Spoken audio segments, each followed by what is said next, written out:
उल्लू और Balaji, prime flix, hotshot, जानते हो इन सब में क्या कॉमन है?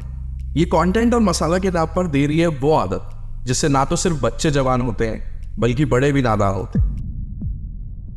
इस दुनिया में दो तरह के लोग होते हैं।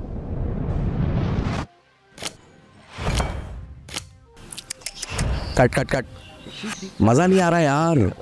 पता है बहुत लोगों ने बोल दिया डायलॉग। एक काम करते हैं, कुछ नया लाते हैं, कुछ अलग ट्राई करते हैं। इस दुनिया में तीन तरह के लोग होते हैं। दो तरह के तो एकदम एक्सट्रीम्स में रहते हैं, या तो करना है या तो नहीं, या तो अग्री करेंगे या तो नहीं, रिलीजन पॉइंट से भी, या तो सेक्युलर होंगे या तो एकदम कट्टर। लेकिन खतरा ये नहीं है क्योंकि इनके मोटिव्स तो आपको पता ही चल जाते हैं। फिर बारी आती है उनकी जो बीच का रास्ता अपनाते हैं, जिनके बिलीफ बदलते हैं और साथ ही में बदलती है उनकी पहचान।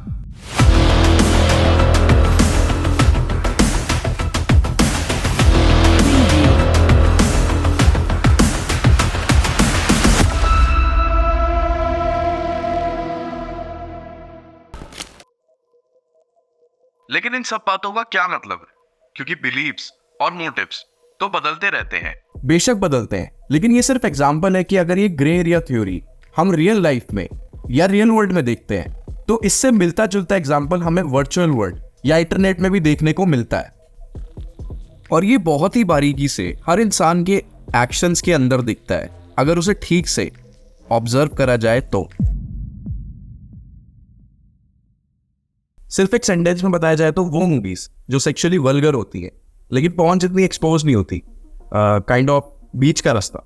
और ये बीच का रास्ता टाइप कंटेंट फॉलो करता है कलेक्टिव इंटरनेट ट्रेंड्स को। वैसे तो हिंदी सिनेमा का इंडियन एंटरटेनमेंट मार्केट पर सबसे बड़ा इन्फ्लुएंस है क्योंकि इसकी एस्टैब्लिशमेंट देश की आजादी से भी पहले हुई थी। हमें ये बात शायद ही पता हो कि 1930s में भी हिंदी सिनेमा में ऑलमोस्ट 200 फीचर फिल्म्स हर साल बन रही थी। और यहीं से शुरू हुआ एंटरटेनमेंट इंडस्ट्री का चेन रिएक्शन। जैसे हर इन्वेंशन का एक एक्सप्लॉयटेशन, ठीक वैसे ही एंटरटेनमेंट बोल के बेचा जा रहा है एक mild dose of addiction. B grade movies को पॉपुलैरिटी मिली 1950s और 1960s में, और ये लो बजट प्रोडक्शंस टारगेट कर रही थी ऐसी नीश ऑडियंसेस को जिनका शौक हो रहा था उस टाइम पे मॉडर्न मुजरा देखना। सॉफ्टकोर एरा 1980s से 1990s तक। जैसे जैसे थिएटर्स की पॉपुलैरिटी बढ़ रही थी, लोगों के लिए cinema modern source of entertainment था।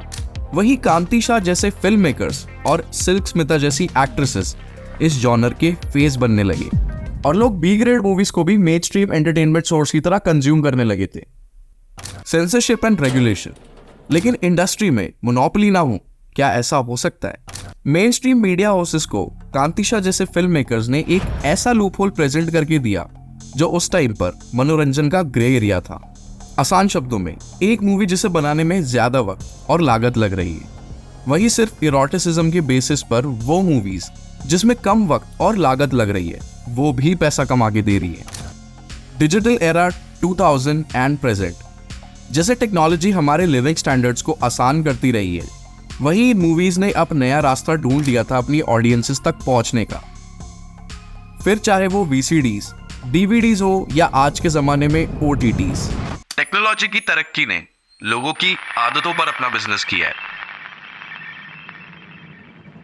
बदलती दुनिया की बदलती रीत है, जिसके हाथ में देर तक खुद का रिमोट है, इंटरनेट पर उसी की जीत है। साल 2020 पूरी दुनिया को लड़ना पड़ा एक महामारी से, जिसके चलते हर घर को नुकसान हुआ, जिससे पूरे देश पर लहर पहुंची सिर्फ डर के माहौल की। और दुश्मन था एक चावल के दाने से भी छोटी चीज।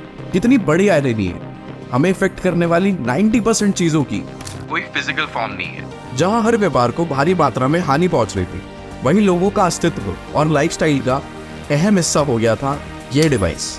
और इससे जुड़ी कुछ मेजर एप्लीकेशंस और गेम्स को मिल रहा था इंटरनेट पे हजारों और लाखों की तादाद में व्यूअरशिप। अगर रिवर्स पिक्चर किया जाए तो ये भी एक वर्ल्ड ऑर्डर का ही दरवाजा खटखटाता है। ऐसे में स्क्रीन एडिक्शन का फायदा तो मिलेगा ना, हमें नहीं उन्हें।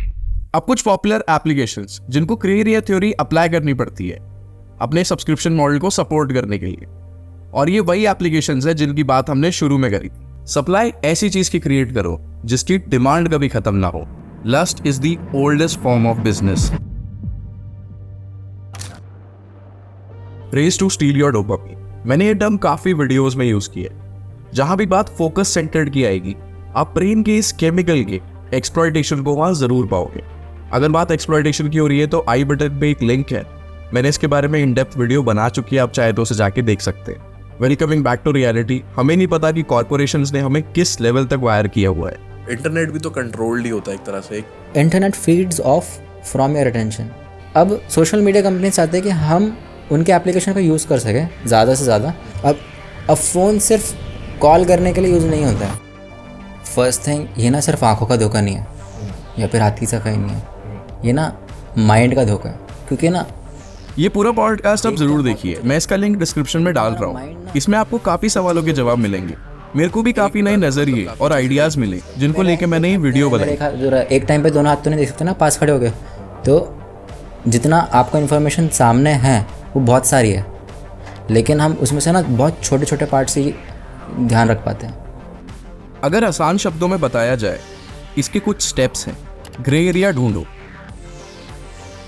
कंटेंट को एडिक्ट्स तक लेके जाने के लिए कंटेंट का खुद एडिक्टिव होना जरूरी है, और ये कोई एक हैबिट को एक्सप्लॉइट करे बिना नहीं होगा। अपने कनेक्शंस को यूज करके आप मार्केट के अंदर एक मोनोपोली बना सकते हैं, लोगों के अंदर ट्रस्ट बना सकते हैं, और उसी के बिहाफ पे आप एक परसेप्शन भी क्रिएट कर सकते हैं। बस यहाँ तक के सारे स्टेप्स पर चलने के बाद आपको सिर्फ अपने प्रोडक्ट को लोगों तक पहुंचाना है।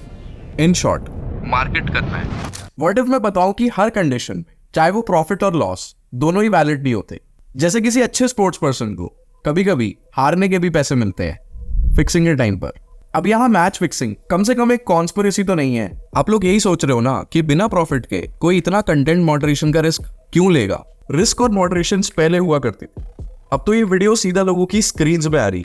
अगर किसी चीज के प्रोज हैं तो कॉन्स भी हैं, लेकिन यहाँ ये फर्क है कि कॉन्स को इतना ज्यादा ब्यूटिफाई करके दिखाया जाता है कि आपको पता ही नहीं चलता कि इन्फ्लुएंस सही है या गलत। ऐसे में प्रॉफिट्स अगर कंपनीज का है तो लॉस है सिर्फ हमारा।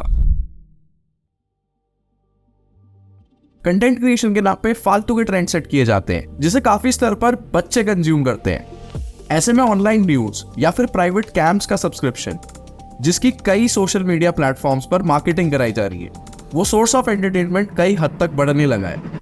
आपको क्या लगता है आपके बच्चे का फोकस क्यों ड्रिफ्ट हो रहा है? बच्चे ज्यादा एक्सपोज्ड है मेंटल हेल्थ और फोन एडिक्शन की प्रॉब्लम से। ऐसे में ये जो ऐप सेड्यूस करती है, ट्रैक करती है आपके कीमती वक्त और कीमती एनर्जी को। ये so called B grade actresses जो एक्टिंग के नाम पर सेल आउट कर रही है अपनी बॉडी को, ताकि इनके प्राइवेट पेजेस पर लोग न्यूड्स और वल्गर वीडियोस खरीदे। इनको मार्केटिंग का बेनिफिट मिलता है और प्रोडक्शन हाउसेस को सो कॉल्ड मॉडल्स का। इनका एक्सेसिव मार्केटिंग मॉड्यूल एक चेन रिएक्शन पैदा करता है जो ट्रेंड के नाम पे आगे जाके सोसाइटी में एक तरह का वायरस बन जाता है।